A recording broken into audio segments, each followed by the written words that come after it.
Hello, SV KAZAK here. Just want to show you some updates on what I done on the electrical system on MacGregor 26D. Originally had a 3-switch panel right in here. Replace it to this unit. So there's 6 switches on circuit breakers. I tested them out. It's a true circuit breakers. I shortened wires and I seen what it pops up. You push it back, it restores the circuit. Pretty good. USB, very helpful. Charging phones, power, just a cigarette lighter, and voltage. That also I found handy. Just always keeping an eye on how your battery is doing. Don't worry about 10 volts. This is my winter battery, basically old car battery, not truly my ceiling battery. Started with standard 3 switches, got up to 6, which is a cabin light, cockpit light, nav lights, steaming light, anchor light, and water pump, fresh water pump for shower, for cockpit shower. Nice. Next part of electrical system hides in here under this cover. This cover look factory because it actually is. It used to be in here. I removed that and put a pocket instead. This shallow pocket has a lot of very handy stuff like charging wires, pencils, and car keys, like everything like that goes in. Now let's take a look here. So I removed the screw, and that's what it look like underneath. Solar charge controller for my solar panel, and the fuse box. The fuse box, you see, it's almost everything is taken. I have a couple more circuits. I ran a marine wire from each separate fuse to every appliance, or every circuit is separate, no connections in between. That's why I just got out of 3 circuits to a good, I don't know, 15 by now. With all this plus additional 6 in there. Now, one of cool features of this fuse box. So the fuse box is in here. You really don't see it. You don't need to see it unless something happened. But if fuse pops up, let's see. Voila. So if any fuse pops up, when light comes up next to a fuse, and you see it through that black cover. So here's our cover. Here's a blown fuse, VHF. Yep. So fairly easy to diagnose. Now about fuses. Some people say no fuses should be used on boards, only circuit breakers. Not a bad idea. It's just, well, cost a bit more. I would rather put my funds towards sailing improvements rather than convenience features. But you look at any boat like power boats, Grady White, expensive boats, they do use fuses. They have fuse boxes just like this one. So it's not unheard of to use fuses on a boat.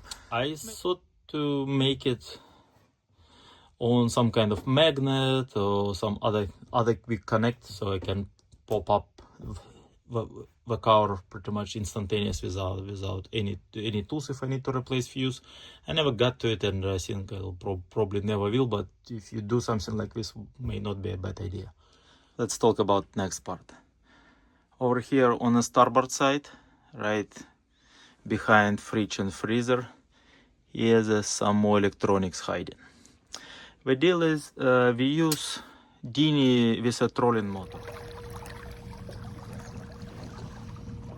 For trolling motor, use such a battery. So it's a lithium 50 amp hours, and we added circuit breaker to it, and this pigtail power connector. Now we need to charge it on board.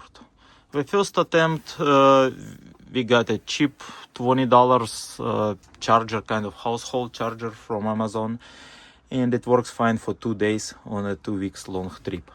So it involved a lot of rowing, manual rowing for next 10 days or so.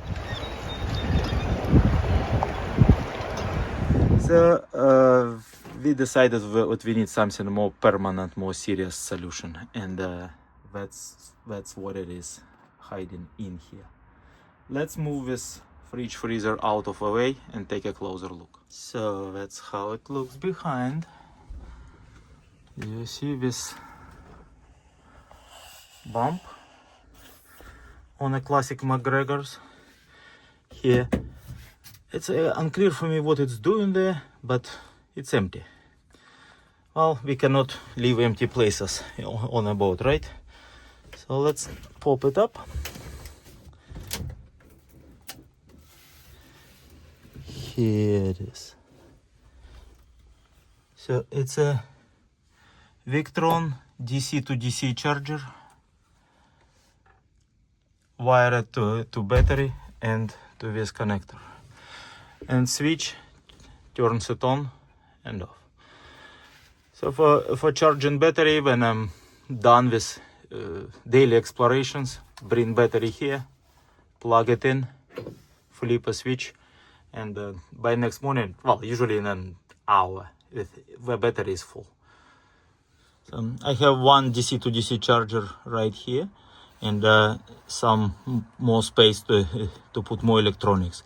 Maybe either inverter or another DC to DC charger for charging battery from my outboard motor alternator. For now, I don't need it. My solar panel provides so much power. I don't need my alternator. Anyway, here's a cool feature how you can set up your electronics accessible but out of way, so you don't really see it. Last, I want to touch on a design principle we follow on this boat. When we got it, we loved that it's a sailboat. We don't have wires hanging, we don't have electronics. It's all about sailing, old style, almost like tribal feeling. No modern electronics, all disconnected lifestyle. So that's what we followed. We want to maintain this style. That's why all electronics, you see solar charge controller here, DC to DC charger in there, all fuse boxes, everything, negative bus bar located right in here behind this cover. Everything is hidden. Electronic, like you look at around boat, there's no electronics. Everything is very basic. It's by choice. We have to have the switches out because I should be able to reach out and flip the switches here and there. And we want the connector out for charging our battery,